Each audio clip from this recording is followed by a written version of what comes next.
Hair fall ஜாஸ்தியா கொட்டுறது, அது வந்து 40 above. தென் ஸ்கின் லாசிட்டி, ஸ்கின் வந்து பாக்குறதுக்கு வயசான மாதிரி ஆகுறது, ஈஸிலி டயர்ட். இப்ப பாத்தீங்கன்னா யங்ஸ்டரே ரொம்ப டயர்ட் ஆயிடுறாங்க. ஏன்னா ஒர்க்கிங் என்வாயர்மெண்ட் அப்படி இருக்கு. டிராவல் பண்ணி வேலை செய்யறவங்க ஒன்றும் மோசம். So difficulty to focus. நீங்க பாத்தீங்கன்னா ஒரு விஷயத்தை ஃபோக்கஸ் பண்றதுக்கு ரொம்ப கஷ்டமா இருக்கு.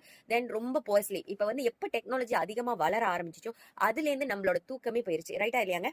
cell age, the body begins to show sign of aging. நம்ம பாடி ஆட்டோமேட்டிக்கா நம்மளுக்கு வயசாகுது. Age is just a number. ஆனா நம்ம பாடியில சில விஷயம் லேக்கிங் ஆகும்போது நம்மளுக்கே ஃபீல் பண்ணும், என்ன வர வர ரொம்ப டயர்டா இருக்கு, என்ன என் கண்ணு கீழே சுருக்கமா இருக்கு, ஏதோ something was happening inside our body. அப்புறம் வந்து பாத்தீங்கன்னா health start from every single cell. நீங்க பாத்தீங்கன்னா நம்ம பாடியில ஒவ்வொரு நாளும் செல் வந்து டேமேஜ் செல் அப்படின்னு பாத்தீங்கன்னா எம் செல் வந்து ஒரு பவர் பேங்க். ஒரு போனை சார்ஜ் பண்றதுக்கு நம்மளுக்கு பவர் பேங்க் எவ்வளவு இம்பார்ட்டனோ அதே மாதிரி நம்ம பாடியில நம்ம செல்ல சார்ஜ் பண்ண ஒரு பவர் பேங்க்னால நம்ம செல் வந்து ஈஸிலி டேமேஜ் ஆகுங்க.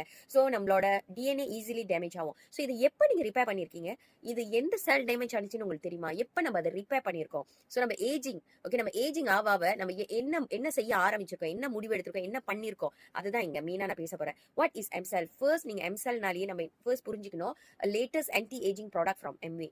பாடி வந்து energy, we need energy, we can go for MCell. Energy booster. Skin பிரச்சனை, ஹேர் லாஸ் ரொம்ப ஜாஸ்தியா இருக்குன்னா go for MCell. Mental clarity, நம்மளுக்கு பாத்தீங்கன்னா அதிகமா ஞாபக சக்தி குறையுது, ரொம்ப ஃபோக்கஸ் சட்டுன்னு பண்ண முடியலையா, கோ ஃபார் எம்செல். உங்களுக்கு டைஜஷன் இஷ்யூ, இப்போ ஓவரால் நீங்க வந்து ரிப்பேர் பண்ண போறீங்க. Support your cellular and vitally of overall wellbeing, like உங்க டிஎன்ஏ வரைக்கும் போய் ரிப்பேர் பண்ணுது. தென் உங்களோட சஸ்டெயின், உங்க எனர்ஜி ஓல் டே உங்க எனர்ஜியை repair. Okay, so it's like a power bank. Special nutrition formula MCell. நீங்க பாத்தீங்கன்னா more then 600 type of plan எடுத்து அதுலேருந்து கரெக்டா ஒரு 5 பிளான் பேஸ்ட் நியூட்ரிஷனை கொண்டு வந்திருக்காங்க இந்த எம்செல்ல. ஏன்னா இந்த 5லயும் antioxidant very very high.